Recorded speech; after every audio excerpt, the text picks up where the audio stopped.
Вака изгледаја дивоградбите на Пластичарска во септември. А вака е деновиве. Додека едниот објект е во статус кво опозиција, на другиот работите напредуваат. Фирмата Муслим Шоп, од каде пред 2 месеца ни се представија како хираџии кои не знаеле дека се вселуваат во дивоградба, сега не само што не се иселени, туку уште позасилено се рекламираат, со лого и надпис со името на фирмата, уште повисоко напредната и на една од страничните фасади на градбата. За разлика од пред 2 месеца, сега објектот не свети, што доаѓа од како го отворивме прашањето како дивоградба добила приклучок на струја. На Пластичарска поминавме и денски. Објектот беше затворен, но приземјето е полно со производи. Од Муслим Шоп во септември кажаа дека не се сопственици на овој објект. Образложија дека се откажале од првичниот план за вселување, оти градбата не е легализирана, па не можеле да склучат договор за закуп. Но фирмата се чини нема намера да го напушти објектот. Па ги прашавме, што ги премисли и дали во меѓувреме склучиле договор со некого за изнајмување на просторот. Одговор не добивме. Подсетуваме, обстојувањето не само на оваа, туку и на другата дивоградба до неа е резултат на сплеткарење и одолговлекување од институциите. Општина Центар 2 пати организираше акции за рушење, но тие пропаѓаа. Првиот пат МВР не испрати асистенција поради презафатеност со дојавите за бомби во училиштата. Втор пат, во очи на акција за уривање, Државниот инспекторат за градежништво и урбанизам ја одзема документацијата од општина Центар. Од Дигу рекоја дека добиле представка од граѓани, пошто констатирале пропусти во постапката за носење на решението за уривање и со записник ја задолжиле општина Центар да ја повтори целата процедура.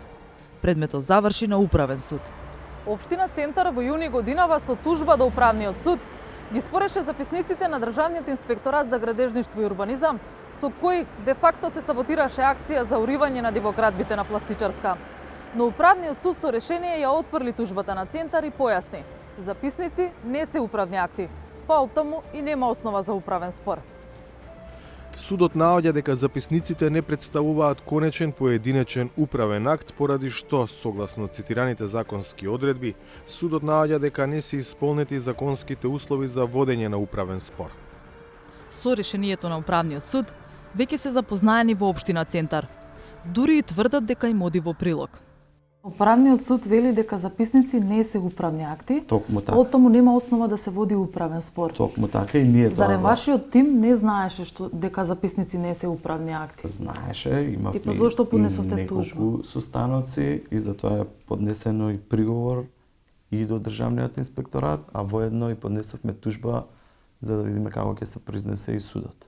Судот го потврди тоа што и ние го тврдевме и заради тоа општина Центар уште на 19.6. има поднесено приговор до инспекторатот на записниците на вонредниот инспекцијски надзор. Дополнително, ние до ден денеска немаме одговор од страна на Државниот инспекторат на поднесениот приговор. И што понатаму сега? Дали, например, сега може да рушите на Пластичарска? Ние во моментот чекаме покрај решението што е донесено од страна на судот, чекаме од страна на Државниот инспекторат и тоа сакам да апелирам дека заради поефикасно, економично, соодветно и правично решавање на ова прашање, Државниот инспекторат на урбанизам и градежништво треба што поскоро да се произнесе по поднесените преговори од страна на општината. 360 степени имаше увид во приговорот на Центар до Дигу. Од инспекторатот не одговорија на нашите прашања дали и кога ќе се произнесат по приговорот и како ги коментираат обвинувањата на општината дека пробиле акција за уривање. Господин Герасимовски, ова е одолговлекување. Дали имате вие притисоци да не се уриваат овие градби или да се одолговлекува случајот? Не, немаме никакви притисоци од самиот почеток. Како општина, нашите инспекцијски служби навремено соодветно искочија и постапија законски. Треба ли да се сомневаме дека сте координирани со градежниот инспекторат, барем да се одолговлекува случајот додека не се умориме? Тоа е многу лесно проверливо.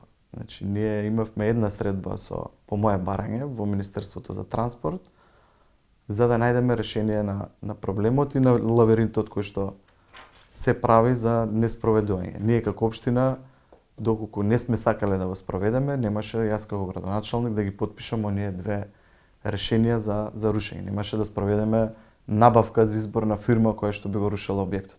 И што сега?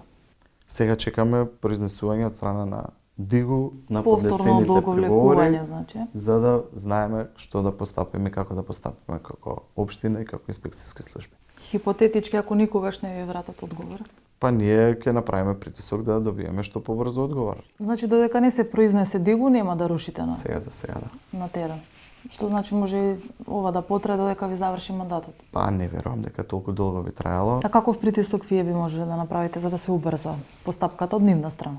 Ние можеме малци политички да поразговараме во тој дел и да побараме помош. Например? Дополнително, како што кажав, да доставиме уште еднашка и приговорот и судското решение до ДИГУ и да побараме побрзо решавање на проблемот. Верувате дека ова е механизам кој ќе ви помогне? Па, може би треба, како што напоменав, малку и да се поразговара и на повисоко ниво. Иако и претходно разговараме. Очигледно неуспешно. Па ние постапуваме прво со закон, што мораме да постапуваме. Политичкиот дел е политички, но законот е закон кој што мора сите да го почитуваме.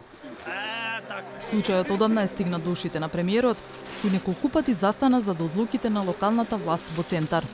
Другите институции кои што треба да го санкционираат исто така треба да бидат на ниво на задачата.